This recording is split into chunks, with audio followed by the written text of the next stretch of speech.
from our street level studio, 5 King Street East in Hamilton. That's right on the corner of King and James, right downtown in Hamilton. You know what's happening today? It's Canacrawl. Canacrawl kicks off about 2 o'clock, just around the corner from here. Why don't you pop into Elements, say hi to me, check out this amazing cannabis tourism destination.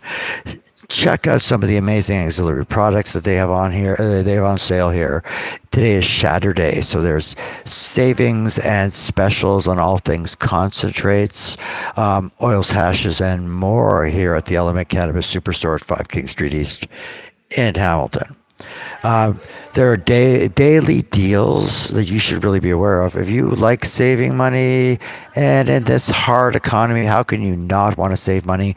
Every single morning between 9 and 10 a.m., 20% off everything in the store. And hey, are you Element does it once? They are passing those savings on back. If you haven't been down the corner of King and James in a while, this is the cannabis tourism destination that people are talking about. Carefully curated selections, the most beautiful store, the friendliest, most knowledgeable staff.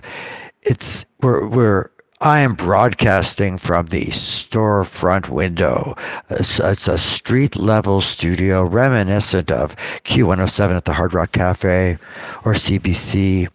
And it is so neat for me to be out here out front looking at this beautiful, vibrant city, this big park in the downtown heart of Hamilton, Ontario, across the street from Jackson Square. This is where they put the stages for Supercrawl, for Art Crawl, and I understand Crawl that's starting now. Canacrawl is such a big event here in Hamilton, and it manages to promote unity in such a creative and inclusive way. A BIPOC-owned business. Two of the founders, Rena Rampersand, High Society Supper Club, and Anthony Foster, Hamilton Vape. They are the heart and soul of the cannabis sector here in downtown Hamilton. In Hamilton, they're well loved in Ontario, in Canada, and internationally. These two people are advocates and activists, and they have been fighting since the very beginning for inclusion, for unity, and more passion for food culture with cannabis culture. Food culture with cannabis culture. And I remember, who remembers Weedstock? You remember Weedstock? It's one of those one-time only cannabis events. But that was the first time I saw Rena doing a live cooking demonstration. And I was just like aghast. I was like, wow, this is the future of cannabis in Canada. And every couple of months, I see something new that makes me think, wow, this is the future of cannabis in Canada. But back then, it was edibles, it was infused culinary dining, and it was Rena Rampersand, High Society Supper Club. She has fought harder than any other person that I know. And her and Anthony Foster, they've done a magnificent job of pulling Canacrawl together. It is a very successful event. If those of you who don't know Anthony Foster, he is the smiliest person I know. He is the CEO and founder of Hamilton Vape. Yes, please. Two and two. What do you think? I'm getting coffee. Should I have 16 sugars? I am.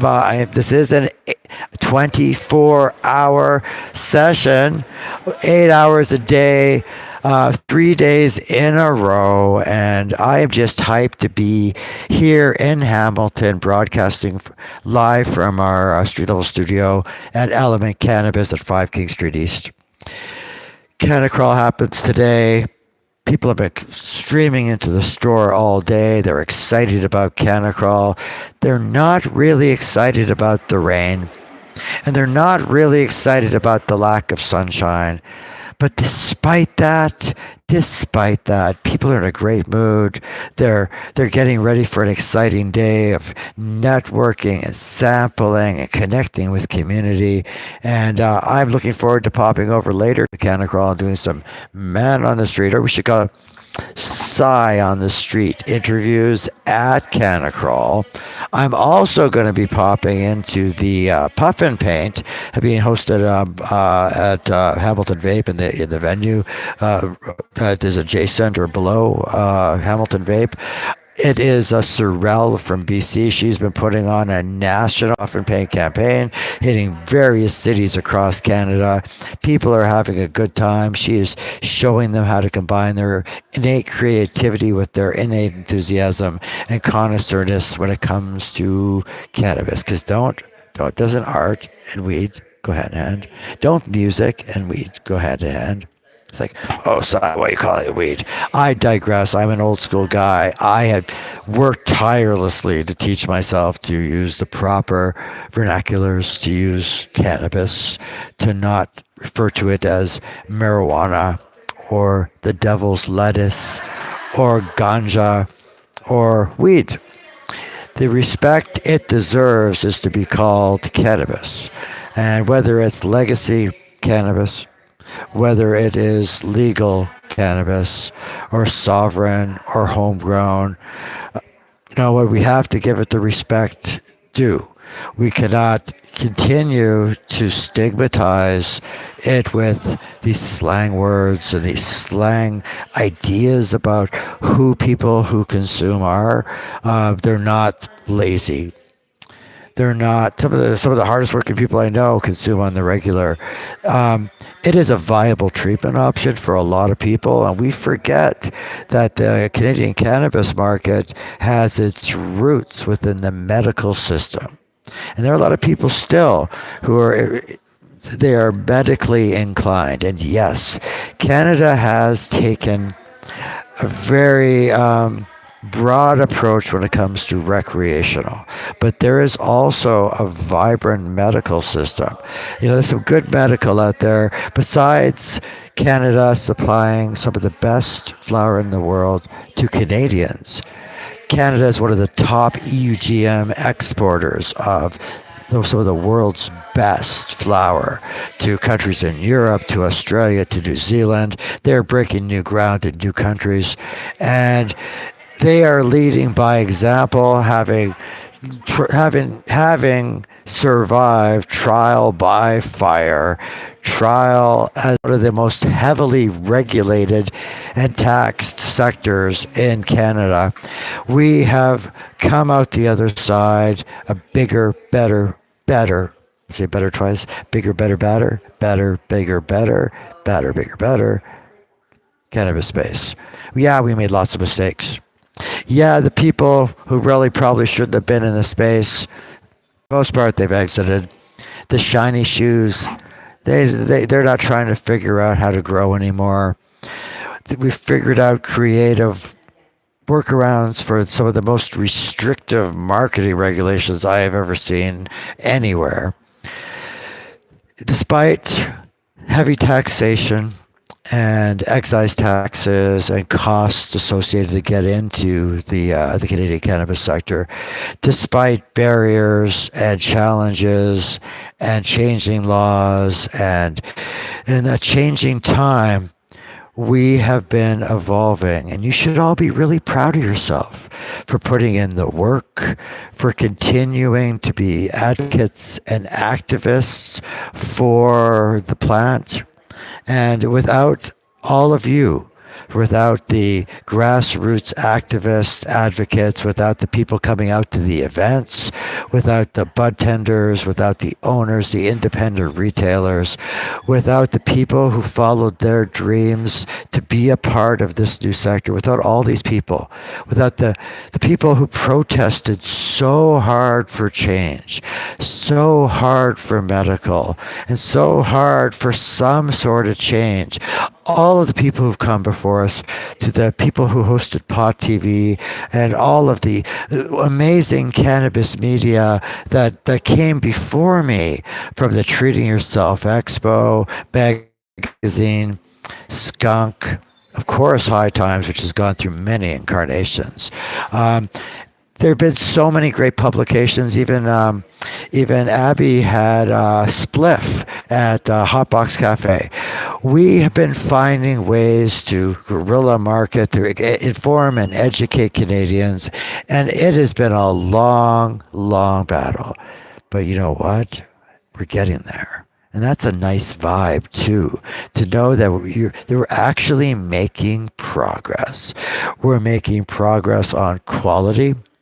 We're returning to our roots with a real eye on craft cannabis, and some of the best legacy growers who are doing small batch have switched over to legal.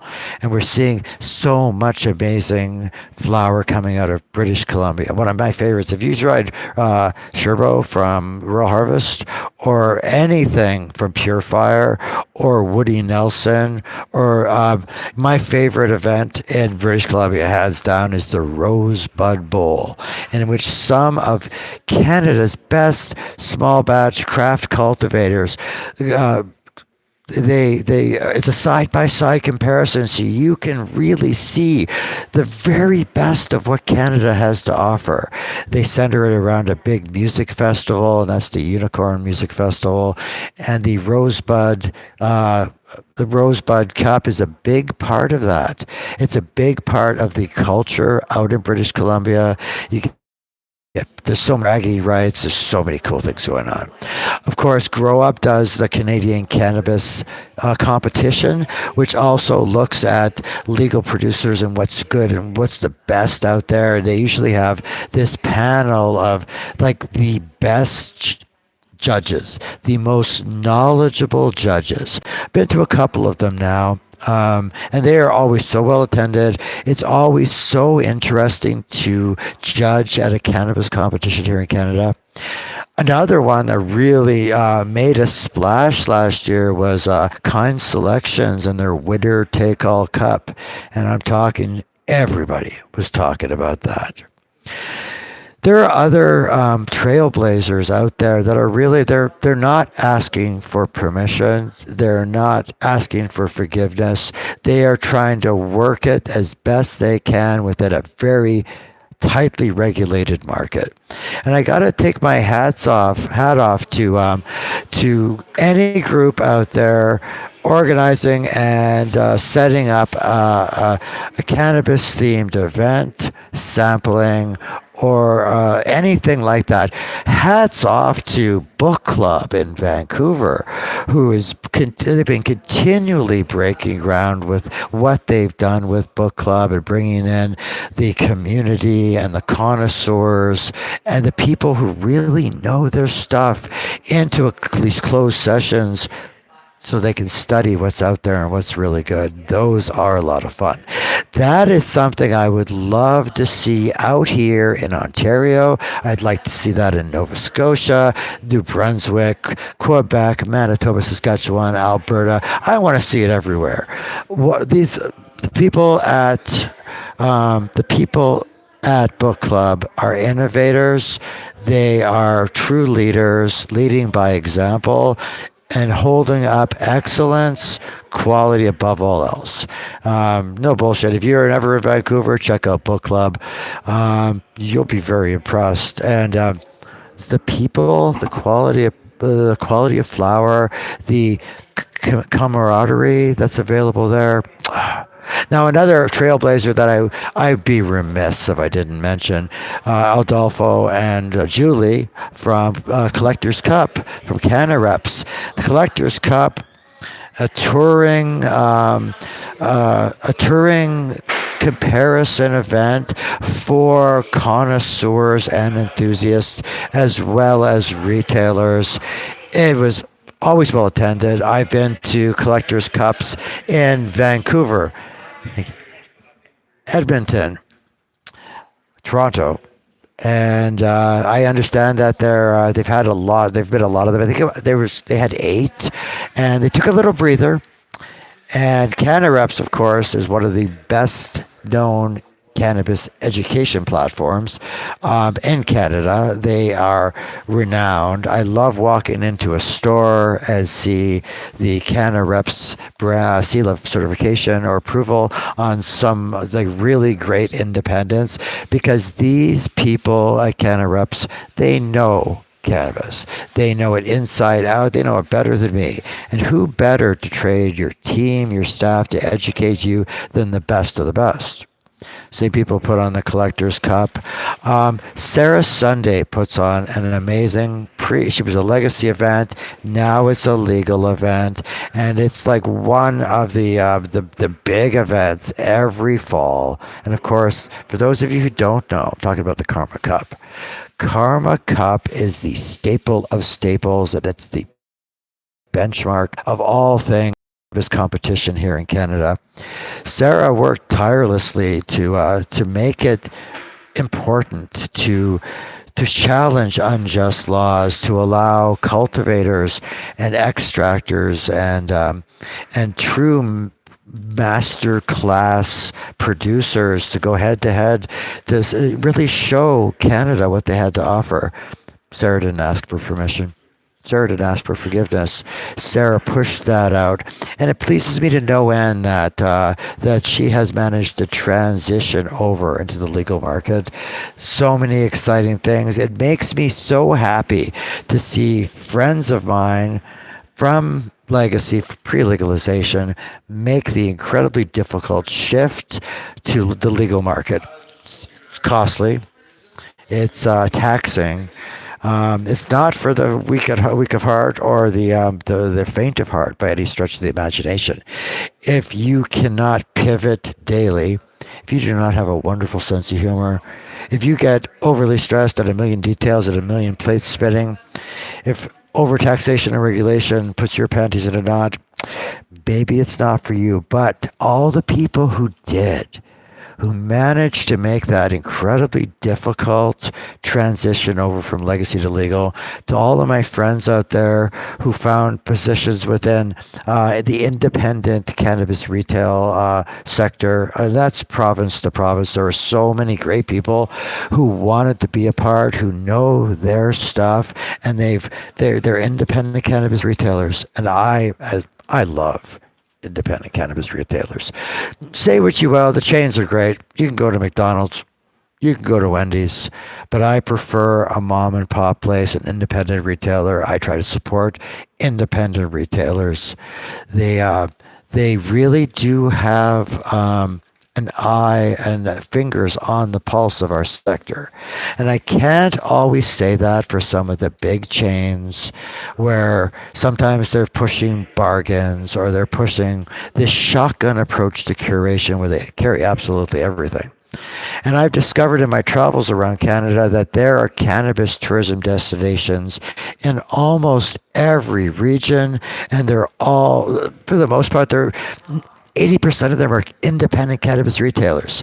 Violet Wild in Chemainus, British Columbia. Smoke Signals in Vancouver. Green Barn in Oxbow, Saskatchewan. Green Bouquet in Cottage Country. Cannabis Hut in Scarborough. And of course, my favorite one of all, the all-time cannabis tourism destination, and not just because I'm broadcasting live from my street-level studio here at Element Cannabis Superstore, it's because this is the evolution of where I wanted to see independent retailers go. Not hiding on side streets, not with big windows that are covered for whatever reason Bill Blair decided to cover them. Yes, diversion. We didn't want kids looking. But listen, it's wonderful to be sitting in such a public spot, to be broadcasting in front of this window full of busy people on a busy street in a busy downtown core. We broadcasted from basements, from underground cultivations, from fields, from the road, from trailers, and It's just this show that has allowed me the opportunity to be front facing and forward, to be proud and really do something different, to incorporate cannabis into all of culture, not just cannabis. Cannabis enhances all culture, and Hamilton is such a great city for that. It has the most vibrant musical community that I have seen in my travels across Canada. Toronto's impressive, but that's sheer numbers and sheer volume. You want raw local talent, there are the Arkells, the was it Walk Off the Earth, Ty Price band, the Killing Time band, Mary Simon and Mississippi Benz, the Keep Live Alive program. So many live venues for you to catch amazing live music, intimate acts. I got to see was it Gene Benoit a couple months ago? Blow my mind! What an amazing performer! Hamilton loves its music. It loves its live music. It loves its venues. Almost loves its music as much as it loves its cannabis. It also loves its parties. So today is Canacrawl. Starts at 2 o'clock. They have, I believe, over 80 speakers. They have a big vending area. They have all sorts of activities and fun. And for the last week, I've been hearing people from around Ontario saying, hey, I can't wait to go to Canacrawl. This is a staple.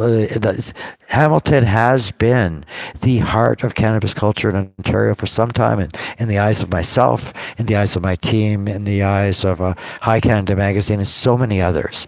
And if you've never experienced Hamilton, why don't you take a little cannabis tourism journey?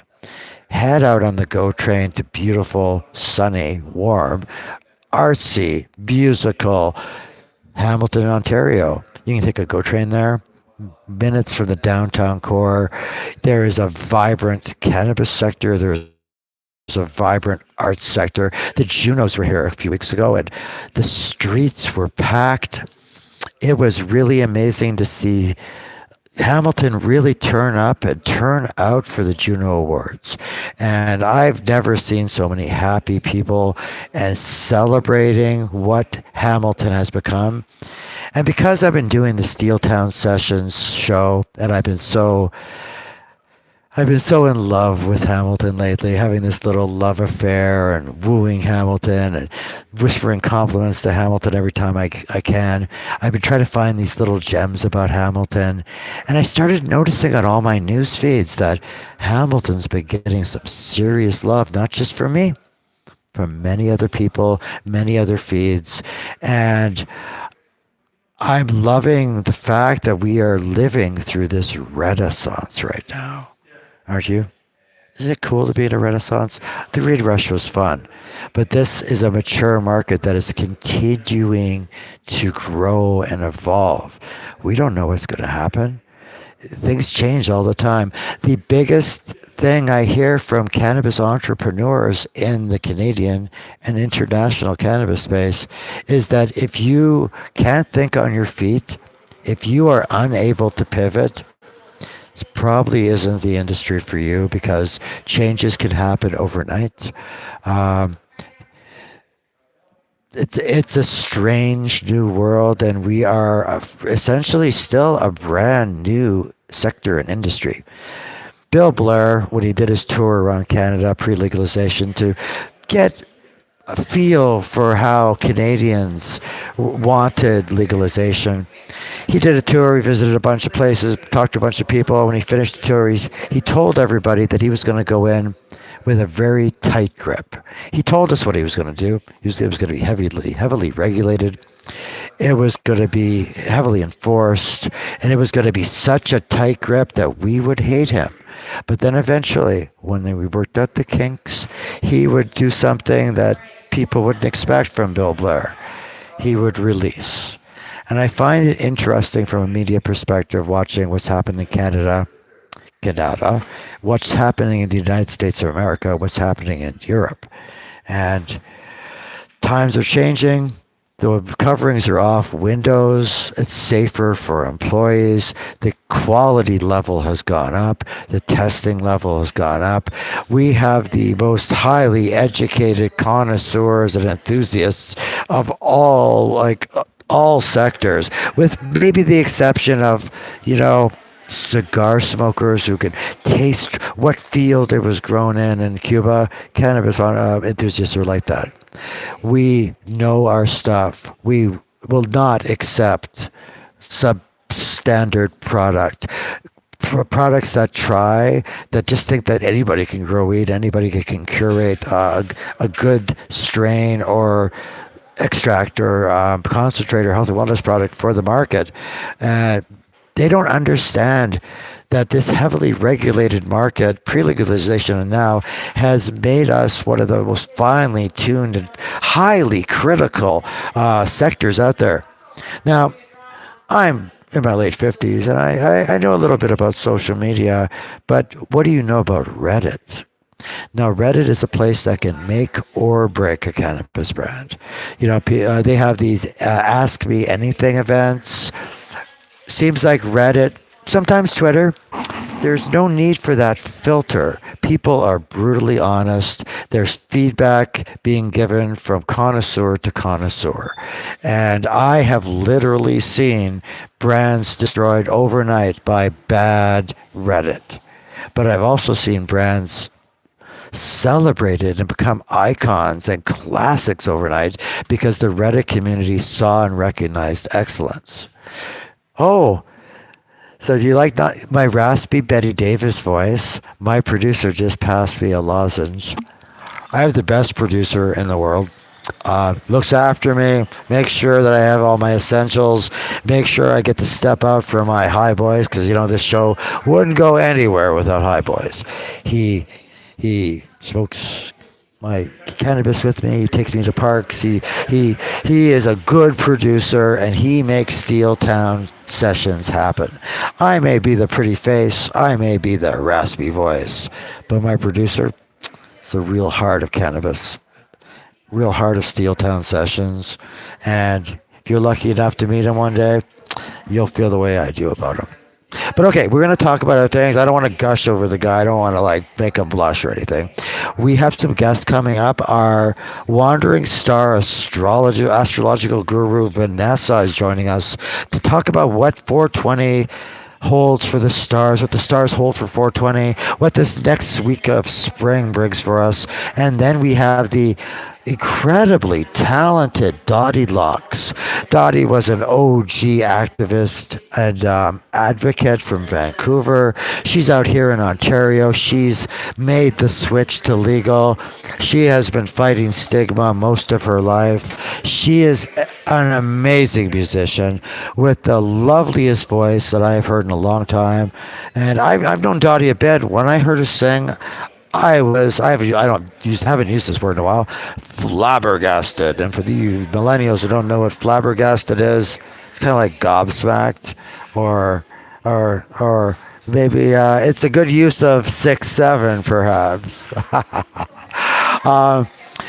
Dottie Locks performing about 2:30. We have our wandering star astrological guru joining me in a few minutes. She's going to fill us in on all things stars for the next week or so through 420 and into this spring. And I can't wait for all the cool things that we're going to do later today. Don't forget, we're giving away a Puffco Peak. That's right. This is like a $450 value. We're giving it away on 420 at 420. So if you're in the Hamilton downtown area, if you're an Element regular, if you just want to come check out this cannabis tourism destination and see for yourself what I've been bigging up and talking about, I'm not just like a radio guy at a used car lot. I'm here by my own free will and choice, and I love watching the evolution of cannabis tourism happening, and I love being a part of it. So Puffco Peak, come put in an entry, come take advantage of the sales that go on every day. Today is Saturday. Sales and discounts on all things concentrate, hash, and extract. And if this is Dottie Locks, If you're having a hard time finding parking, there is ample parking around the King and James area. There's parking behind our road. There's parking down King. There's parking down James. We can't wait to hear you. Okay, I'm going to take a short commercial break. I'm going to go get Vanessa, the Wandering Star astrological guru, bring her on set, and we're going to find out what the stars hold for all of us. Good things, always good things.